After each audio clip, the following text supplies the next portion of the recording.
नमस्कार, मैं हूं कोमल शर्मा और स्पेशल बुलेटिन में आपका स्वागत है। कोकोडी पंचायत के पारा खुट डोबरा उच्च प्राथमिक शाला के पास राजस्व विभाग की सरकारी भूमि पर अवैध मुरूम उत्खनन का मामला सामने आया है। बुधवार दोपहर माइनिंग विभाग को सूचना मिली कि बिना अनुमति मुरूम की खुदाई की जा रही है। सूचना मिलते ही विभाग की टीम मौके पर पहुंची और एक चैन माउंटेन जेसीबी जब्त कर कार्यवाही की। अधिकारियों ने बताया कि ये सरकारी भूमि पर बड़े झाड़ के जंगल क्षेत्र में अवैध उत्खनन हो रहा था। मौके पर भाजपा नेता भी पहुंचे और स्वीकार किया कि खुदाई उनके द्वारा कराई जा रही थी, लेकिन किसी विभाग ने अनुमति नहीं ली गई। राजस्व, वन और खनिज विभाग की संयुक्त टीम ने जेसीबी जब्त कर आगे की कानूनी प्रक्रिया शुरू कर दी है, लेकिन रात के अंधेरे में वही जेसीबी फिर से खुदाई के लिए तैयार देखी गई। माइनिंग विभाग ने चेताया कि बिना अनुमति उत्खनन प्रतिबंधित है। कोंडा गांव से प्रोनित दत्ता की रिपोर्ट। सर, इसके बारे में मुझे अभी पता चला। मैं इसके लिए शिकायत करने ही वाला था, ये फॉरेस्ट ब्रिगेड को। और ये जमीन है राजस्व का, ये बिना शिकायत और सूचना दिए बगैर किसी को पूछा भी नहीं और यहाँ उत्खनन चालू किया है। ये तो बहुत गलत है और इसके लिए कार्रवाई करना चाहिए। ये जांच करने के लिए राजस्व विभाग, उसके साथ में हम लोग वन विभाग और खनिज विभाग के साथ में संयुक्त टीम के साथ में कार्यवाही की जा रही है अवैध उत्खनन, परिवहन और भंडारण के लिए। इसमें सर मौके पर क्या बरामद हुआ है जो उत्खनन करता हुआ पाया गया? मौके पर अभी जेसीबी है, लेकिन उसके चालक वहाँ पर उपस्थित नहीं है, शायद गुजर वो बाहर चले गए हैं साथ में। इस पर आगे क्या कार्रवाई की जाएगी सर? इनको नोटिस अभी हमने दे दिया है जमीन मालिक को, उसके साथ में नोटिस में उपस्थित होना पड़ेगा साथ में। छोटे डूंगर में आदिवासी दंपत्ति ने मेडिकल स्टोर संचालक हरे कृष्ण दास पर 2.5 लाख रुपए की ठगी का गंभीर आरोप लगाया। पीड़ित दंपत्ति के अनुसार साल 2016 में पत्नी फूलमती कश्यप के प्रसव के दौरान पति पंडरू कश्यप अपने पैसे गिन रहे थे, तभी मेडिकल स्टोर संचालक ने पैसों के स्रोत और उपयोग के बारे में पूछताछ की। संचालक ने पैसों को बैंक में जमा कराने के नाम पर दंपति को डराया कि बैंक में पैसा जमा करने पर पुलिस कार्यवाही कर सकती है। झांसे में आकर दंपति ने 2.5 लाख रुपए संचालन को थमा दिए। बाद में उन्हें केवल 50,000 रुपए ही लौटाए गए। शेष 2 लाख रुपए की मांग करने पर संचालक धमकी देने लगा। पिछले 9 वर्षों तक निरंतर मांग करने के बाद पीड़ित दंपति ने लिखित शिकायत पुलिस में दर्ज कराई है। छोटे डूंगर पुलिस मामले की जांच में जुटी है। नारायणपुर से प्रोनित दत्ता की रिपोर्ट। मेरा नाम पंडरू कश्यप है, तोयामेटा रहने वाला हूँ। तो मैं वो नोट 2016 में वो पैसा मैं जमा करने के लिए लाए थे। मेरा बीबी छोट डोंगर में वो दिलवारी रूम ने लाए थे दिलवारी के लिए। उस समय मैं वो पैसा खाता में जमा करने के लिए लाया था। उस समय ना दास मेडिकल वाला वो क्या बोला, मेरा पैसा गिनने को देखा तो ऐसा मत कहाँ ले जाओगे जमा करोगे, ये मत करना, तेरे को पुलिस वाला पकड़ेगा, डरा धमका करेगा, ये करके मेरे को ऐसा ऐसा बताया।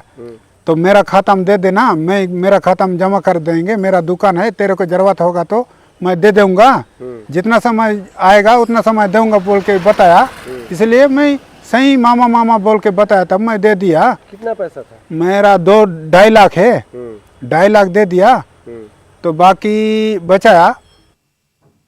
मुख्यमंत्री डॉक्टर मोहन यादव बुहानी पहुंचे और शहीद इंस्पेक्टर आशीष शर्मा को पुष्प चक्र अर्पित कर भावपूर्ण श्रद्धांजलि दी।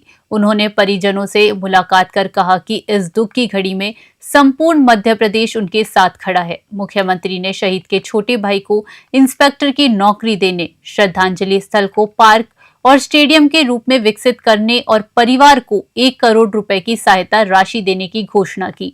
शहीद आशीष शर्मा का पार्थिव शरीर बालाघाट, सिवनी, खापा गांव, नरसिंहपुर होते हुए बुहानी पहुंचे। श्रद्धांजलि के दौरान जगह जगह पुष्प वर्षा और पुष्प चक्र कर सम्मान अर्पित किया गया। अंतिम संस्कार मोहार स्थित पीएम श्री राघव कृषि उच्चतर माध्यमिक विद्यालय ग्राउंड में किया गया, जिसमें मुख्यमंत्री डॉक्टर मोहन यादव, कैबिनेट मंत्री, विधायक, पुलिस अधिकारी, हांग फोर्स जवान, क्षेत्रीय लोग और बच्चों सहित बड़ी संख्या में लोग उपस्थित रहे। शहीदों को गार्ड ऑफ ऑनर और सलामी दी गई। परिजनों सहित सभी ने नम आंखों से अंतिम विदाई दी।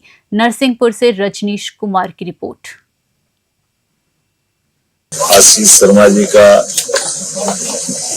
नक्सलाइट मूवमेंट में बहादुरी के साथ मुकाबला करते हुए देवलोक गमन हुआ। प्रदेश पुलिस प्रशासन हम सबके लिए ये कष्ट का भी दुख का भी क्षण है, लेकिन हमें हमारे जवान की शहादत पर, उनकी बहादुरी पर सबको गर्व है।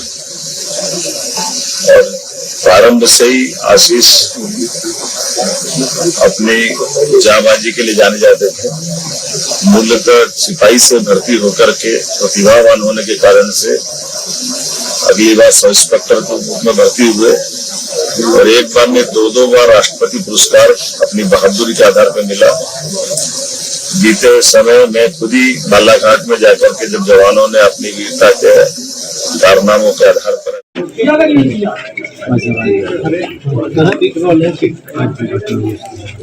बहुत ही दुखद है। दो तरह से इस घटना ने हम सबको विचलित भी किया, दुखी किया और साथ ही उसकी शहादत ने इस भूमि को गौरव किया। बालाघाट जिले में स्थापना नक्सलियों से लगातार संघर्ष, उसकी वीरता, उसके प्रमोशन इस बात को बयान करते हैं। जैसे अवार्ड मिले, आउटकम प्रमोशन मिले, हमेशा उसने छाती खोलकर आतंकवादियों का, नक्सलियों का मुकाबला किया। नक्सलियों के मारे परंतु लेकिन उसकी शहादत, उसकी वीरता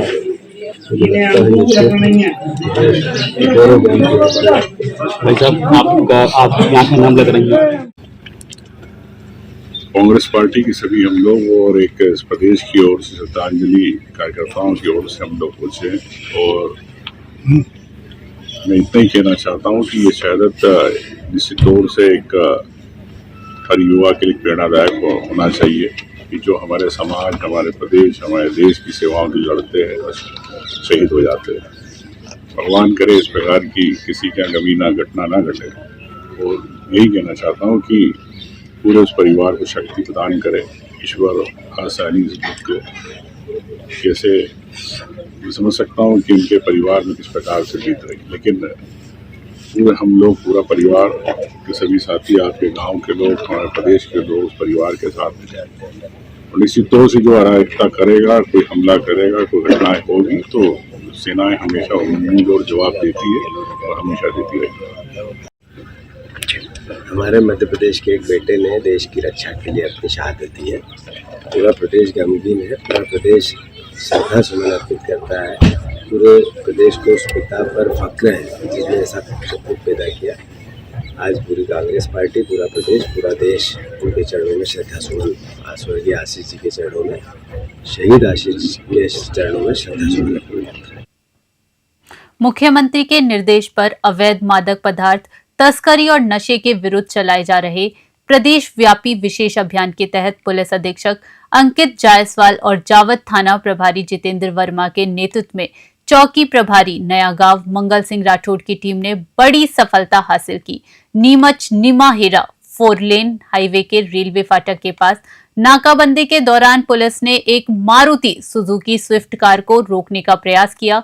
चालक रमेश उम्र 33 वर्ष निवासी लोहावट फलौदी राजस्थान ने पुलिस को देखकर कार को कट मारकर भागने का प्रयास किया, लेकिन हमराह फोर्स ने उसे घेराबंदी कर रोक लिया। कार की तलाशी में कुल 30 किलोग्राम अवैध मादक पदार्थ डोडा चूरा बरामद हुआ। वाहन और आरोपी को एनडीपीएस एक्ट के तहत जब्त कर विवेचना में लिया गया। पुलिस ने बताया कि प्रकरण में अनुसंधान अभी जारी है। नीमच से अजय चंद्रवंशी की रिपोर्ट।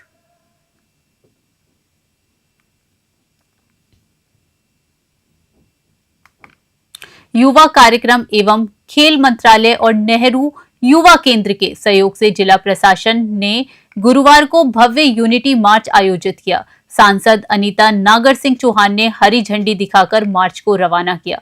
इसमें प्रभारी मंत्री कुंवर विजय शाह और महिला एवं बाल विकास मंत्री निर्मला भूरिया विशेष अतिथि रहे। मंच से कुंवर विजय शाह ने झाबुआ में भव्य स्टेडियम और जिम बनाने की घोषणा की। उन्होंने नेहरू युवा केंद्र के तहत प्रतियोगिताओं के आयोजन, गुजरात भ्रमण के लिए चयनित बच्चों को भेजने और इंदौर में 20 करोड़ रुपए लागत से हॉस्टल बनाने की जानकारी दी। मंत्री ने खंडवा में 200 सीट वाला सांस्कृतिक केंद्र खोलने और 50 आदिवासी बच्चों को हर साल विदेश भेजने की योजना भी साझा की। सांसद चौहान ने बताया कि उनके क्षेत्र में 3 स्थानों पर यूनिटी मार्च आयोजित होंगे। झाबुआ से पुनीत जोशी की रिपोर्ट।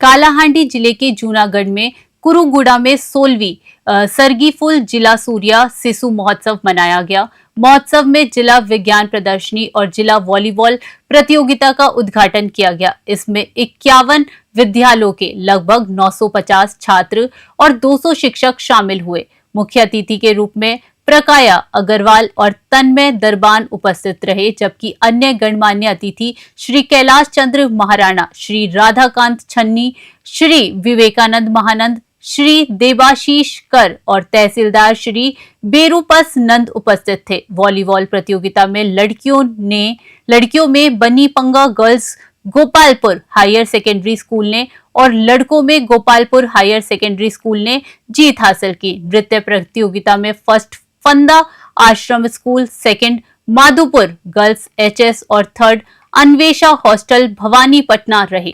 न्यायाधीशों के रूप में पीईटी और अन्य विशेषज्ञों ने निर्णायक भूमिका निभाई। महोत्सव में छात्रों ने कला, खेल और टीम भावना का उत्साहपूर्वक प्रदर्शन किया। कालाहांडी से लक्ष्मण बनुआ की रिपोर्ट।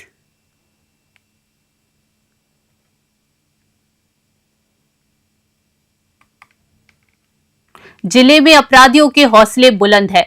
लोडा निवासी करिया लोनी और उसके सहयोगियों ने 4 अलग अलग जगहों पर लूटपाट और मारपीट की। सबसे पहले रेलवे कर्मचारी काशीराम यादव को कान्हा पेट्रोल पंप के पास लोहे की सरिया और डंडों से पीटकर जंगल में फेंक दिया। इसके बाद उमरिया शहर में राजवी डावा के पास हार्वेस्टर चालक से 47,000 रुपए लूट लिए। पीपरिया मोड़ के पास पेट्रोल पंप कर्मचारियों से भी लूटपाट की। इस दौरान पुलिस आरक्षक सीके तिवारी ने रोकने का प्रयास किया, लेकिन आरोपियों ने उन पर जानलेवा हमला कर दिया। आरक्षक गंभीर रूप से घायल हो गए और उन्हें जबलपुर रेफर किया गया। एसडीओपी नागेंद्र सिंह ने बताया कि सभी आरोपियों को चिन्हित कर लिया गया है। पुलिस अधीक्षक के निर्देशन में कोतवाली प्रभारी ने छापेमारी शुरू कर दी है। जल्द ही आरोपियों को पकड़कर कानूनी कार्यवाही की जाएगी। उमरिया से राहुल सीतलानी की रिपोर्ट।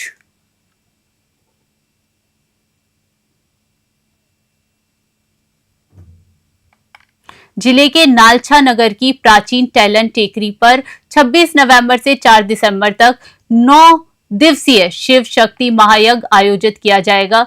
ये आयोजन संत महंतों के सानिध्य में होगा, जिनमें प्रमुख है श्री महंत श्री राजेंद्र पुरी जी महाराज और श्री प्रेमदास जी महाराज। महायज्ञ स्थल पर प्राचीन हिमकुंदेश्वर महादेव और टनाटन हनुमान मंदिर को रंग बिरंगी रोशनी, आकर्षक तोरण द्वार और धार्मिक थीम के साथ सजाया गया। मुख्य यज्ञ स्थल में 5 हवन कुंड स्थापित किए गए हैं। श्रद्धालुओं की सुविधा हेतु बैठने, पेयजल, पार्किंग और यातायात व्यवस्था पूरी कर दी गई है। महायज्ञ में प्रतिदिन 5 हवन वेदियों पर आहुतियां दी जाएंगी। संध्या आरती और भजन संध्या का आयोजन होगा। 26 नवंबर को भव्य कलश यात्रा नगर के प्रमुख मार्गों से यज्ञ स्थल तक पहुंचेगी। ये महायज्ञ शांति, समृद्धि और सकारात्मक ऊर्जा का संदेश देगा और भक्तों के लिए दिव्य अनुभव का अवसर प्रदान करेगा। धार से विवेक शर्मा की रिपोर्ट।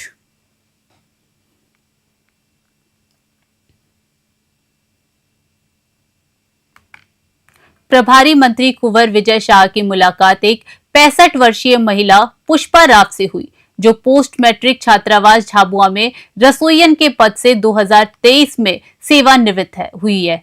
महिला ने बताया कि 2 साल बीत जाने के बाद भी उन्हें पेंशन का लाभ नहीं मिला और लगातार विभिन्न दफ्तरों में चक्कर काट रही है।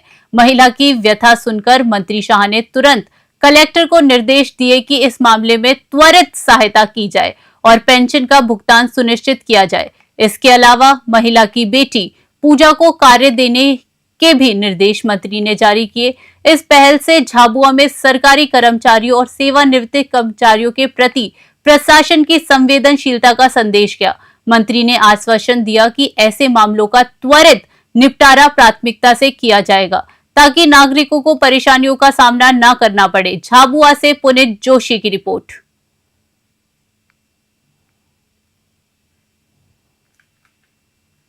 स्पेशल बुलेटिन में अभी के लिए इतना ही। बने रहिए न्यूज़ 21 पे। नमस्कार।